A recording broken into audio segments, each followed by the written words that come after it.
Thank you for listening to One Mind Dharma's recorded talks. This talk was recorded live in Petaluma, California with Sonoma Insight.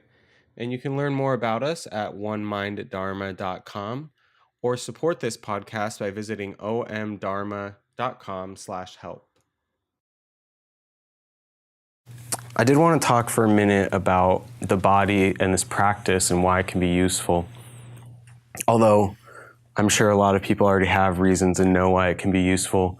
But specifically right now for me, and I try to come and show up and teach from a place of some authenticity and share myself with it a little bit. And I've been a little bit sick with I have pretty bad allergies and not feeling great physically. And of course, like the mental frustration or annoyance that sometimes comes with not feeling great physically. And the body can be this great tool for us to notice when something's going on like that. Now with allergies, of course, I first notice it in the body, right? Like the sniffles come on or the eyes are dry. But thinking about the emotions that come with it, and we've had a lot of discussions about this, of what is an emotion, really? And I know that that's probably a topic that we could sit here and talk about for hours, or at least I could, because I think we have. We have, yeah. We've definitely talked about it for like hours on end. But really at its core, an emotion is an experience that we have in the body and a pattern of thinking that goes along with it. Although we identify it as like the heart and this separate thing than thinking or feeling physically, in its pure like scientific sense, an emotion like anxiety or fear or anger is really some combination of, and there's some disagreement about what happens first, but really it's an experience we're having in the body. Maybe it's a tightening of the chest, maybe it's an opening or a relaxation of the shoulders, and then a kind of pattern of thinking that goes along with it. A great example for me is anxiety. When anxiety arises, I can kind of feel myself get tense, often in the extremities. And then the pattern of thinking that goes along with that is thinking about the future like I'm going to outthink something, because we all know that works super well. And it kind of, they feed each other, I think. And they feed each other in this kind of circle. And it doesn't just happen, I just mentioned a bunch of unpleasant emotions. It happens with joy as well, of course, right? Like, even if I were to ask you to sit here and think about someone you love or something you love, and you tuned into the body, you can probably feel like a little bit of warmth, or maybe the shoulders drop a little bit. It happens with joy. It happens with gratitude. It happens with humor, of course. So the body, bringing the mindfulness of the body to life in daily life, for me, really means sitting with mindfulness of the body in meditation practice, cultivating this ability to know what's going on in the body, and then during the day to notice and listen. And of course, that's easier said than done. I am horrible with it. I listen to my body like 1% of the time on a good day. But just this intention to continue listening to the body and what it's trying to tell us. Now, with something like a physical illness, whether it's something like relatively temporary, like allergies, or maybe we have some sort of chronic condition or pain, the feelings in the body can be, unfortunately, quite obvious, I think. However, with the emotions or the emotional experience, it's not always that obvious. When I find that when I tune into it, it is quite obvious. Like when I'm kind of having some anxiety or anger or frustration and I stop, I can really see that there's a lot going on in the body. And that it doesn't, we don't have to react by trying to push it away or get rid of it. We don't have to hate it. We don't have to blame ourselves or beat ourselves up. None of us are perfect. And I kind of hesitate to say that. Yeah, because it's like you're perfect as you are kind of thing. But it's not, we all have unpleasant emotions. We all react poorly at times to unpleasant experiences. We all cling to joy sometimes. I lost my streak on Insight Timer, and I was like, I'm gonna go back in and just like add a session I didn't do in there. You know, like we all do these things. We all make mistakes. We all respond. We all have moments of mindlessness, which is kind of a harsh word, mindlessness. Imperfect mindfulness.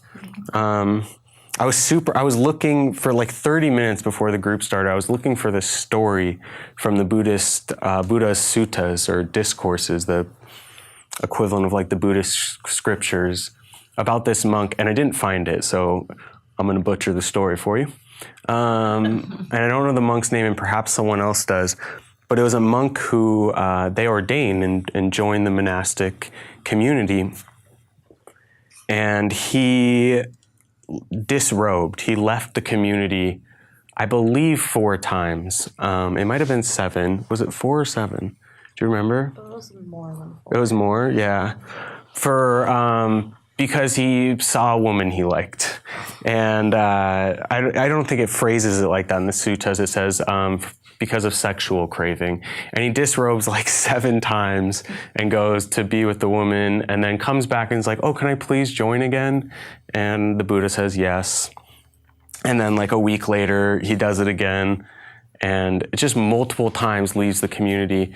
And the story is really beautiful because at the end, he still achieves full awakening and gets fully enlightened, pointing towards this, this imperfection, that we don't need to be mindful in every single moment. I don't know if all these stories are true, if they're allegories. Obviously, I wasn't alive back then to witness it with my own eyes. But I do know the point of the story, or what I take from it rather, is that it's okay to have unpleasant experiences. It's okay to have moments of aversion or not the perfect compassion if we can bring some awareness to it and begin to recognize it. In so many of the Buddha's teachings, the suggestion is just to bring awareness to it. There are teachings on the 5 hindrances that arise in meditation practice. And the first suggestion with each one is just to bring awareness to it. That'll help take some of the power away from it. So I don't mean go around, we can go around punching people in the face and being like, oh, but I was mindful, I was doing it, so it's okay. Yeah. But but I do think that as we begin to be mindful of the ways in which we respond with, more anxiety or more tension or more, for me, it's trying to fix things, right? Like I have one unpleasant experience and suddenly the mind just goes towards fixing, like I'm just going to solve it in my head without doing anything. Just in my head, I'm going to solve this problem. And it doesn't work like that. Sometimes I wish it did, although I don't know if the world would be a better place if I could do that. But it's okay, and to allow ourselves some room and to continue tuning in and just setting that intention to tune in and be with it. The other story I really love is Angulimala. Does anyone know the story of Angulimala? So Anguli, it's a story from the Buddhist suttas. Mala, which you may have heard, means garland. And do you have one on? They're mala beads. You probably see. Did you have one on your wrist? Yeah. So it means garland, and Anguli means finger. So it literally means garland of fingers, because Angulimala was a serial killer who had a necklace of fingers. And it really took a weird turn. Yeah, no. I didn't think it was going there. I was trying to drop it gently. How'd I do? But Angulimala was almost said renowned. That's not the right word. Infamous serial killer of the time. And I think it was the Buddha and Sariputta came along Angulimala on a path, and they said, "Oh, don't go talk to him. He's got a mala of fingers. If you see someone with a necklace of fingers, you might want to not talk to them."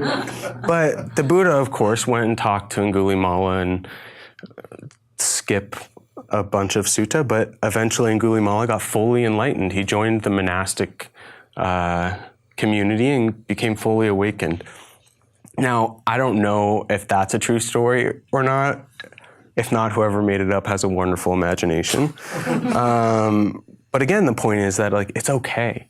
I'm not by any means saying it's okay to go kill people, but it's okay, these little mistakes we make or these moments of not mindfulness that we have, these times we try to do concentration practice and the mind's just bouncing around everywhere.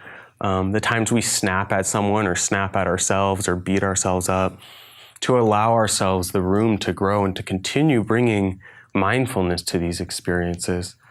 I know a kind of live example for me is I haven't been sitting every day, and I find the mind going of like, but you're teaching meditation. Like, you should absolutely be sitting every single day, and there's some responsibility there, and all the the mind, the experience that goes with that in the mind.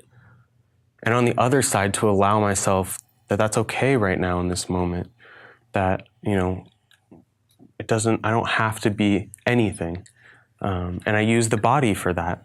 I can feel the body kind of tightening when I begin thinking about not sitting every day this week or last week, and use it kind of as that trigger for awareness, that trigger for like, oh, there's something here.